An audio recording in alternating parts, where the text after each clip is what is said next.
Hello everyone, welcome to Endless Knowledge.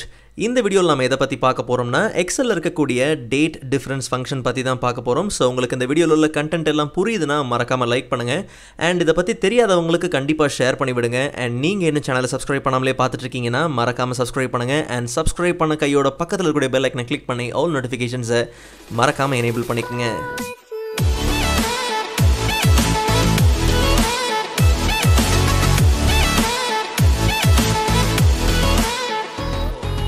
Alright, so first of all, date difference function use பண்ணி ஒரு குறிப்பிட்ட ரெண்டு டேட்டுக்கு நடுவுல எத்தனை வருஷம், எத்தனை மாசம், ஈவன் எவ்வளவு நாட்கள் இருக்குன்னு கூட நீங்க ஈஸியா கால்குலேட் பண்ணிக்கலாம். ஆனா இந்த டேட் டிஃபரன்ஸ் ஃபங்க்ஷன் உங்க ஃபார்முலா லிஸ்ட்ல கண்டிப்பா இருக்க போறது கிடையாது ஒரு சில unsupported issuesனால. பட் நாம இதை இன்னும் யூஸ் பண்ணலாம் like equal to date diff open bracket. So இந்த ஃபங்க்ஷன்ல உங்களுக்கு மூணு ஆர்குமெண்ட் உண்டு, start date, end date and unit. So இப்போ நமக்கு இந்த ரெண்டு டேட்டுக்கு நடுவுல எவ்வளவு இயர்ஸ் இருக்குன்றதை கால்குலேட் பண்ணனும். So first argument start date. So start date select பண்ணிக்கலாம் and அடுத்த argument end date and next argument unit. ஒருவேளை யூனிட்ஸை நீங்க டைரக்டா டைப் பண்ண போறீங்கன்னா டபுள் கோட் கொடுத்து டைப் பண்ணுங்க because of the text.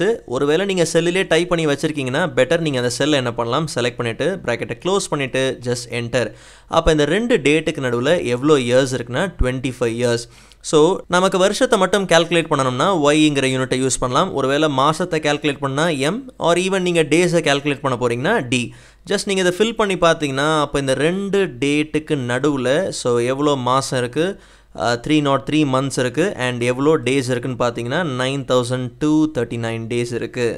ஆக்சுவலா இது என்னுடைய டேட் ஆஃப் பர்த். ஸோ உங்கள் ஏஜை கால்குலேட் பண்ணுறது கூட நீங்கள் தாராளமாக இந்த ஃபங்க்ஷனை யூஸ் பண்ணலாம். பட் இந்த ஃபங்க்ஷனை ஈவன் மோர் காம்ப்ளெக்ஸாக யூஸ் பண்ண முடியும் லைக் யூனிட்ஸை கம்பைன் பண்ணி.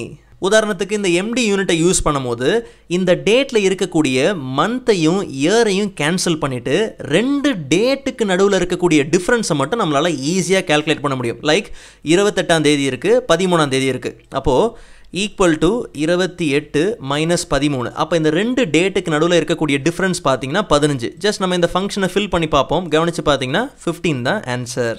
அண்ட் அதே மாதிரி இந்த ஒய்எம் யூனிட்டை யூஸ் பண்ணும்போது இந்த டேட்டில் டேஸையும் இயரையும் கேன்சல் பண்ணிவிட்டு ரெண்டு மாதத்துக்கு நடுவில் எவ்வளோ டிஃப்ரென்ஸ் இருக்குன்றதை நம்ம கண்டுபிடிக்கலாம். லைக் இங்கே 8ஆவது மாதம் இருக்குது, இங்கே 12ஆவது மாதம் இருக்குது. அப்போ ரெண்டு மாதத்துக்கு நடுவில் எவ்வளோ டிஃப்ரென்ஸ் 9, 10, 11 3 மாதம் தான் டிஃப்ரென்ஸ் வரும். ஜஸ்ட் நீங்கள் ஃபில் பண்ணி பாருங்கள். அப்போ கவனித்து பார்த்தீங்கன்னா 3 தான் டிஃப்ரென்ஸ். அண்ட் கடைசியாக பார்த்தீங்கன்னா YD யூனிட். ஸோ இந்த யூனிட்டை யூஸ் பண்ணும்போது இயர் மட்டும் கேன்சல் ஆயிரும். அப்போ 28ஆம் தேதி 8ஆவது மாதத்துலேருந்து 13ஆம் தேதி 12ஆவது மாதம் வரைக்கும் எவ்வளோ நாட்கள் இருக்குது, எவ்வளோ டேஸ் இருக்குன்ற அந்த டிஃப்ரென்ஸை நீங்கள் ஈஸியாக கெட் பண்ணலாம். ஸோ அப்போது இந்த ரெண்டு டேட்டுக்கு நடுவில் பார்த்தீங்கன்னா நமக்கு 107 டேஸ் பார்த்தீங்கன்னா டிஃப்ரென்ஸ் இருக்குது. ஓகே, ஸோ ஃபைனலாக இந்த டேட் டிஃப்ரென்ஸ் ஃபங்க்ஷன் யூஸ் பண்ணும்போது ஒரே ஒரு சின்ன எரர் மட்டும் நம்ம ஃபேஸ் பண்ணுற மாதிரி இருக்கும். எப்போனா உங்கள் எண்ட் டேட்டை விட ஸ்டார்ட் டேட் அதிகமாக இருந்துச்சுன்னா அப்போ எரர் ஃபேஸ் பண்ணுவீங்க. அதாவது இப்போ எண்ட் டேட் வந்து 13ஆம் தேதி 12ஆவது மாதம், ஒருவேளை உங்கள் ஸ்டார்ட் டேட் வந்து 15ஆம் தேதி 12ஆவது மாதம் அப்படின்னு நீங்கள் போட்டுட்டிங்கன்னா கண்டிப்பாக எரர் வரும். ஸோ உங்கள் எண்ட் டேட்டை விட ஸ்டார்ட் டேட் அதிகமாக இருக்கக்கூடாது. ஆல்ரைட், ஸோ ஏற்கனவே அப்லோட் பண்ண டேட் அண்ட் டைம் ஃபங்க்ஷன்ஸோட வீடியோ லிங்க்ஸ் நான் டிஸ்கிரிப்ஷனில் கொடுத்துருக்கேன். மறக்காம நீங்கள் செக் பண்ணி பாருங்கள். அண்ட் நெக்ஸ்ட் வீடியோவில் இதை விட இன்ட்ரெஸ்டிங்கான டாப்பிக்கை பார்க்கலாம். அதுவரை காத்திருங்கள்.